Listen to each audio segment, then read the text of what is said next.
एक केस जिसमें आए दिन इतने ट्विस्ट और टर्न्स देखने को मिले हैं कि हम परेशान हो गए हैं कि आखिर चल क्या रहा है। यहाँ बात और किसी केस की नहीं बल्कि आरजीकर मेडिकल रेप केस की हो रही है, जिसमें हर दिन एक न्यू ट्विस्ट सामने आ रहा है। डॉक्टर्स जो प्रोटेस्ट पर अभी तक निकले हुए हैं, से इंडियन मेडिकल एसोसिएशन ने भी अब रिक्वेस्ट कर दी है कि वे वापस से काम पर लग जाए, पर डॉक्टर्स ने इससे साफ मना कर दिया है। और वहीं इस प्रोटेस्ट में अब विक्टिम्स के पेरेंट्स भी शामिल दिखे हैं, जिन्होंने एक ऐसा राज खोला है जो सुनकर लोग चौंक गए हैं। असल में विक्टिम के फादर ने अभी क्लेम किया है कि उन पर कलकत्ता पुलिस ने बहुत ज्यादा दबाव बनाया था, वो भी बॉडी को क्रीमेट करने के लिए। जी हाँ, आपने सही सुना। फादर ने कहा कि वे बॉडी को प्रिजर्व करना चाहते थे, पर उनके घर 300 पुलिस ऑफिशियल्स पहुंच गए थे, जिन्होंने इतना तनाव वाला माहौल बना दिया कि उन्हें बॉडी को जलाने की जरूरत पड़ गई।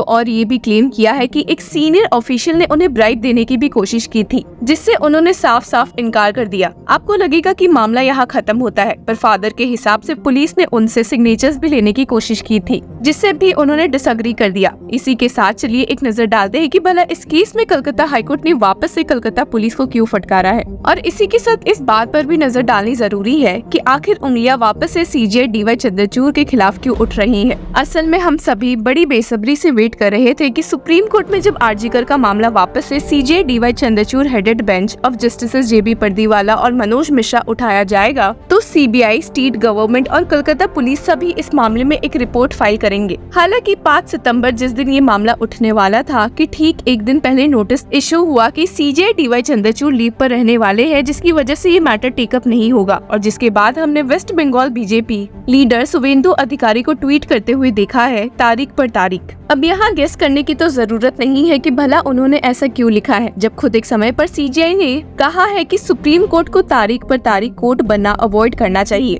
सिर्फ यही नहीं बल्कि बीजेपी वेस्ट बंगाल एमपी ज्योतिर्मय सिंह महातो ने भी इस मामले में सीजे डीवाई चंद्रचूड़ को लेटर लिखते हुए कहा है कि वे इस केस में जल्दी एक फैसला सुनाए तो सबके लिए अच्छा रहेगा, क्योंकि इस केस में डीले की वजह से लोग अब फ्रस्ट्रेट हो चुके हैं। सुप्रीम कोर्ट इस मामले को कब उठाती है जल्द ही पता चलेगा, पर आपको बता दें कि एक इसी केस से जुड़े प्ली में कलकत्ता हाईकोर्ट की bench of chief justice T S. Sivagnanam और जस्टिस हिरण्मय भट्टाचार्य ने स्टेट गवर्नमेंट से कई कड़े सवाल पूछे थे। असल में उनके सामने प्ली आ गई, flagging some abominable post floating on social media related to the victim. जब पिटिशनर ने ये बहुत ही शेमफुल पोस्ट हाईकोर्ट बेंच को दिखाई, जिसमें विक्टिम से जुड़ी बहुत ही हेटफुल बातें लिखी हुई है, तो बेंच चौंक गई और स्टेट गवर्नमेंट से सवाल करते हुए पूछ लिया कि आखिर वे इस मामले से डील कैसे कर रहे हैं। We made an appeal in a order dated August 20. There are several people who post videos on YouTube. How will the state be regulating that? Is there any mechanism? जिसके बाद पिटिशनर के council ने Calcutta police को फटकारते हुए कहा कि वे इस मामले में कोई कदम उठा ही नहीं रहे हैं, and stated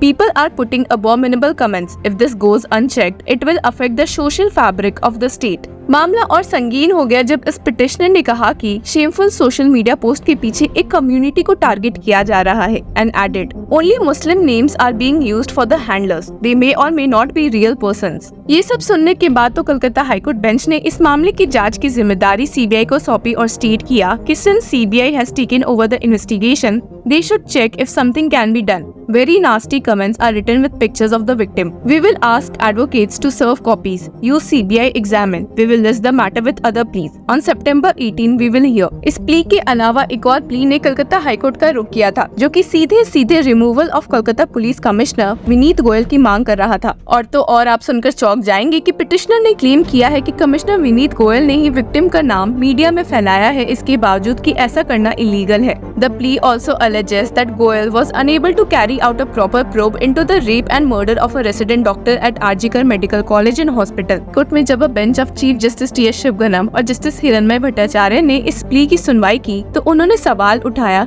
कि भला पिटिशनर उस समय क्यों नहीं इंटरवीन करने पहुंचे, जब सुप्रीम कोर्ट ने इस केस में सो मोटो कॉग्निजेंस ले लिया था। पिटिशनर ने बेंच को बताया कि वे इस मामले में सुप्रीम कोर्ट भी जाने वाले हैं, तो बेंच ने ऑर्डर देते हुए कहा कि judicial discipline demands us to defer the matter. We will defer these matters for a week और 2 as Supreme Court has called for reports from all party. तो देखते हैं कि ये मामला अब कब उठता है। इसी के साथ सुप्रीम कोर्ट में एक और प्ली लेकर और कोई नहीं बल्कि doctor Sandeep Ghosh, farmer principle of RG Kar medical college पहुंचे हैं, जिनकी प्ली 6 सितंबर के लिए लिस्टेड है सीजीआई डीवाई चंद्रचूड़ के ही सामने। असल में कलकत्ता हाईकोर्ट में जब आरजीकर के फॉर्मर सुपरिटेंडेंट अख्तर अली इस बात को लेकर पहुंचे थे कि डॉक्टर संदीप घोष ने अपने टेन्योर में काफी फाइनेंशियल इरेगुलरिटीज की है, तो कलकत्ता हाईकोर्ट ने एक ऑर्डर पास कर दिया कि इस मामले की भी जांच सीबीआई करेगी। कंसिडरिंग कि सुप्रीम कोर्ट में सीजीआई डीवाई चंद्रचूड़ ने ऑलरेडी रेप केस से जुड़े मामले सीबीआई को ट्रांसफर कर दिए थे, और इसी ऑर्डर को चैलेंज करते हुए डॉक्टर संदीप घोष दिखे हैं, जिन्होंने कलकत्ता हाईकोर्ट को फटकारा है और कहा है कि उन्होंने डॉक्टर घोष को एक भी मौका नहीं दिया था कि वे इस मामले में अपनी साइड रख सके। Doctor Sandeep Ghosh is aggrieved by high court's observations apparently linking the corruption allegations against him to the incident at the hospital. अब इस मामले की सुनवाई को भी डिफर किया जाएगा या नहीं, वक्त ही बताएगा। पर आपको बता दें कि एक शॉकिंग टर्न ऑफ इवेंट में सीबीआई के एक ऑफिशियल ने ये बात बताई है कि 2 vendors Biplab Singh and Suman Hazra laundered money for Sandip Ghosh and he took 20% commission on each tender. जैसा कि आपको ध्यान होगा कि उन दोनों को भी सीबीआई ने डॉक्टर संदीप घोष के साथ अरेस्ट किया था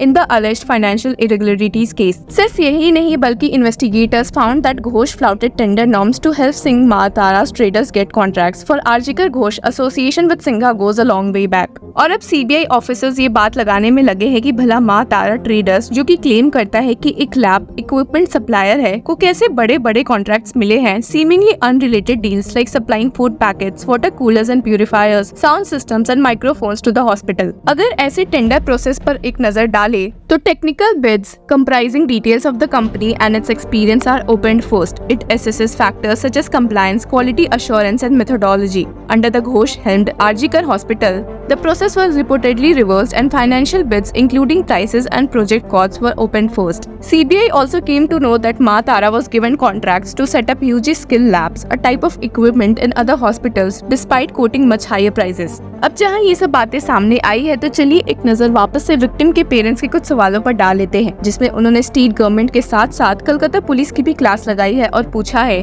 कि the police from the very beginning tried to hush up the case. We had to wait for 3.5 hours to see our daughter's face. Her mother fell on their feet to let us see her. Why was autopsy delayed? Why did police file an unnatural death case? I filed the complaint at Tara police station around 7 PM. Why then was FIR registered at 11:45? यही सवाल CGI D Y Chandrachud ने भी senior advocate Kapil Sibal से last hearing के दौरान पूछा था, जो कि वेस्ट बंगाल स्टेट गवर्नमेंट को रिप्रेजेंट कर रहे थे, and added, what is the reason the FIR is lodged almost 14 hours after the discovery of the body? तो अब देखते हैं कि भला इस मामले में सुप्रीम कोर्ट एक हियरिंग कब करती है और अपने रिपोर्ट्स में सीबीआई के अलावा स्टेट गवर्नमेंट और कलकत्ता पुलिस भी क्या सबमिट करती है। Till then keep following law चक्रा।